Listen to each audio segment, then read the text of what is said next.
Hi everyone, welcome to Maximum Attack Rallying. We're back, second video back. Exciting stuff. I didn't mention where I was last week, but I'm going to say it now. I've stolen my friend's office to record at the moment, so we've got many of his Lego builds behind me, as well as a picture up there of my old yellow RS 2000, which he and I competed in together a few years ago. I think I want to start this video just by saying thank you for all of the comments on the last video. I was a little bit worried, to be honest, that the algorithm would just bury that video, as I haven't been posting regularly recently. But the views have been okay, and the number of comments, it blew my mind, to be honest. I am so grateful for all of your support and for all of you sharing your thoughts on the WRC, as well as sharing your best wishes for me. You know, this isn't the biggest channel in the world, by any means. I would like it to be. Well, I don't know if I would actually, but I'd like it to be bigger. But I absolutely love how many of you take the time to comment and get involved and share your thoughts and tell me what you think. You know, rallying needs more analysis. It needs more in-depth content, and I think having the chance to talk to you guys and to hear what you think as fans and what your ideas are is really the best bit about doing this and about making these videos. So I'm really grateful, and yeah, I don't want to get too soppy, but man, I love you guys. Amazing. Anyway, let's not talk about that. Let's talk about some WRC stuff instead. So I said last time that I wanted to catch up on things a bit, and this is kind of doing that. This isn't sort of news as such, but I have to say something I've been thinking about. So with all of the uncertainty around regulations and obviously this new promoter that we talked about last week, I think it feels like we might be heading for a little bit of a crisis in 2027. And I don't mean the car thing. I know I've talked about that a lot. But I'm talking about seats and having enough seats to accommodate all of the top drivers. That is something that has long been an issue in WRC, particularly in recent seasons. But as we look ahead to 2027, you have to say that things are potentially looking very tricky indeed, particularly if you wear Hyundai overalls. So I will try and do another video at some point talking about the regulations and Rally 2 Plus and all of that stuff. But as of August 2026, which we're in right now, things remain very uncertain, don't they? And I find myself wondering just where exactly some of the biggest names in the WRC are actually going to go next year. You know, as I said, Hyundai are probably top of that list. You know, we've got no confirmation from them right now as to what their plans are for next season. You know, they've said that they're not working on a 2027 spec car right now. They've said that they don't have any plans to develop a Rally 2 Plus or WRC kit or whatever it's called for the i20N Rally 2, though they are working on upgrades for that car within the existing Rally 2 regulations. But the big thing is that we don't actually know if there will be a Hyundai WRC team or WRC2 team in 2027, you know, or if these upgrades to the Rally 2 car are just aimed at customers. That leaves the drivers in a very difficult position, doesn't it? You know, if you're the driver of the third car, you know, Danny Sordo, Esa-Pekka Lappi, Hayden Paddon, I think you could probably assume, you know, that if the team exits at the end of the season, then that is effectively the end of their WRC careers, because I can't really see where they would get a drive. But, you know, perhaps more concerningly in a way, you know, if you're Thierry Neuville or Adrian Fourmeau, what on earth are you? What are they going to do next year? You know, Toyota is already overflowing with talent, and that really doesn't leave many options, does it? Sorry for all the cuts, by the way. I keep having, as I said last week, I keep stopping to drink water. But yeah, so if Hyundai go, where do Neuville and Fourmeau go? You know, you could say, could one or both of them potentially go to M Sport? It's possible, you know, both are driven for the British team. Fourmeau much more recently, of course, than Hyundai stalwart Neuville, who's been with the Korean manufacturer since, 2014. That has plenty of drawbacks, though, doesn't it? You know, if they were to make that move, you know, firstly, from a sporting perspective, you know, this Rally 2 Plus that M Sport are planning to develop for next season is an unknown. We don't know how it will compare to the 2027 spec Toyota, because we don't really know how these Rally 2 Plus cars will compare, because we don't really know the full details yet, apart from it's a different front bumper and rear wing, as we understand it. I think perhaps more importantly than that, you've got big commercial questions, haven't you? You know, M Sport rely on funding from drivers for their WRC entry, and would Neuville or Fourmeau be willing or able to provide that funding. Are they going to be willing to contribute towards a seat or bring sponsors, to get them a seat? That's a very difficult question, isn't it? From M Sport's perspective, you have to say, particularly with Neuville, if they could secure him, they'd be mad not to, wouldn't they? Josh McAleen and John Armstrong, the existing drivers, bring funding, of course, and are developing. They're probably both going in the right direction, although there's been some bumps along the way. But Neuville is a champion. He was champion in 2024, so why wouldn't you have him in the team if you could? So as much as I like McAleen and Armstrong, I've got nothing against them. Dropping one of them to put Neuville in the car is a bit of a no-brainer, isn't it? If you can make it happen. But I think there's a lot of pieces would have to fall into place for Neuville or for Formo, I think, to go back to M Sport, and that's a tricky one, isn't it? And we don't know if that's going to be possible. And if it isn't possible, well, there's not a massive amount of options, are there? So yes, we've got 2 new teams coming in next year. We've got WRT Rally 1 Spain, I think it's called, isn't it? And then Project Rally 1 from Belgium. Details are pretty scant on both of those still. We do know that neither of them will be running a full season next year. I think Project Rally 1 are hoping to be at Rally Monte Carlo, but I don't think the Spanish team will. If a deal could be done with either of those teams, you're going to take a pay cut, aren't you, going from a factory team to a private team? But maybe you're willing to do that. The big question is, of course, are you willing to take a part-time season instead of a full-time season? You're going to have a partial year out, missing the opportunity to fight for the title in 2027, which is potentially one of the last opportunities for Neuville as he gets older, though he's only 38. And that they would have to hope that they could develop that car enough for it to be on the pace in 2028, so they could have another go at the title. You've also got, as a bit of an outsider, Teo Martin, who's reportedly buying 2 2027 Toyotas to run next year. That would be a good option potentially, wouldn't it? Because you've got a proper factory car, effectively, from Toyota, unless there's a customer spec. We don't know that. But it comes down to whether those cars are earmarked for someone else, doesn't it? Maybe they have plans already, and would they be available for a full season? We simply don't know right now. We don't know anything really about that. I haven't seen much beyond a couple of articles that are very light on detail. All that means that there are not very many options when it comes to top-level cars in 2027. The alternative, of course, for Neuville and Formo is to drop into a Rally 2 car for a year and hope that more opportunities come along in 2028. We could see that with a Hyundai. We could see a factory Hyundai Rally 2 WRC2 team, of course. We could see them do it privately as a part season. Maybe they could raise the money for a full season. Who knows? Maybe they'd hire a car from a different manufacturer if Hyundai aren't interested.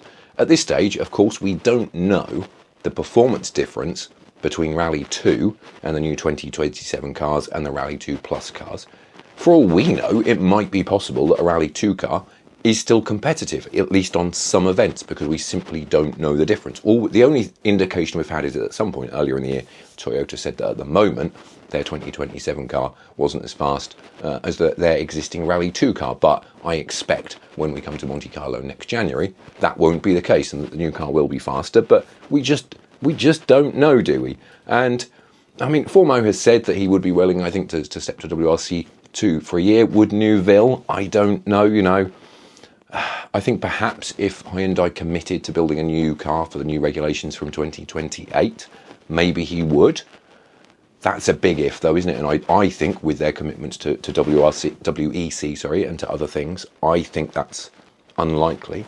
I think potentially, and this is a real shame, is that we could find ourselves in a position where Neuville decides to take a step back. If there is no top seat available, if Hyundai don't offer him anything for 2027 and beyond, and there's no promise of a new car, and he can't go to M Sport, couldn't go to one of the new teams. What does he really want to compete for WRC2? I don't know. I wouldn't be surprised if that was enough to see him take a step back, maybe take a sabbatical. I don't know. He's been competing in the WRC for 15 years nearly now, I think. So maybe this would be enough to make him reflect on that and decide it's time to go off and do other things. He's got his own workshop, his own team, so maybe that's what he'd decide to do. That would be a real shame, in my view, to lose Neuville, such a recent champion. But we're in a pretty unprecedented situation, aren't we, with just a single factory team and such an abundance of top drivers and former champions potentially looking for seats. What's extra insane is that the single factory team that we do have is potentially got some difficult decisions of its own to make. You know, they undoubtedly have the strongest lineup right now in the top category with Elfyn Evans, Sami Payari and Takamoto Katsuta, 1, 2, 3 in the championship. But the presence of Ott Tanak and Kalle Rovanperä in the service park recently does raise questions, doesn't it? You know, are they talking to them? You know, both decided to step back from the WRC, but both seem to be taking a bit more of an interest again. Tanak has obviously been testing the 2027 Toyota. He's had a run in the WRC2 car as well. He assures us that he has no plans for next year. Rovanperä, he said similar. He did an interview with Fish at Rally Finland. I have to say that he didn't seem that bothered about coming back to me. He said that he enjoys driving, but doesn't enjoy the schedule. I think the problem is that it can be very hard to tell with both of them, can't they? You know, you've got Tanak is very good at keeping his cars close to his chest, isn't he? You know, with Rovanperä, you've got that traditional Finnish quietness. He still has ambitions for the racetrack. His illness, obviously at the end of last year, beginning of this year, that stalled his plans. Maybe that single-seater dream is now out of reach. You know, we don't know. You know, and if that is the case, maybe he could be tempted back to WRC. I did see an article online suggesting Toyota are planning to offer him the choice between a WRC campaign and a World Endurance Championship campaign. I don't know how true that is. You know, I think that was quite speculative, to be honest. I don't know what their sources were for that. But, I mean, it would be interesting to see which one he picked if he was given a choice, wouldn't it? I think the problem is the point I was trying to get to is that if he was offered this WRC seat, I mean, where on earth are they going to put him?